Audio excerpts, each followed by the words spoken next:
இந்த சொந்தம் என்ன சொந்தம் யாருக்கும் தோணல. வாய் திறந்து சொல்ல வந்த வார்த்தை வரல.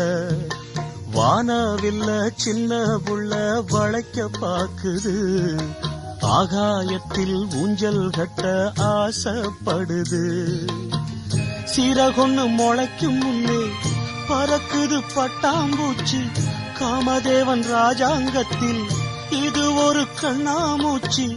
ஆத்துமேட்டில் எழுதி வச்சத அலை அடிச்சது அண்ணாச்சி. சம்சாரம் அது மின்சாரம், சம்சாரம் அது மின்சாரம்.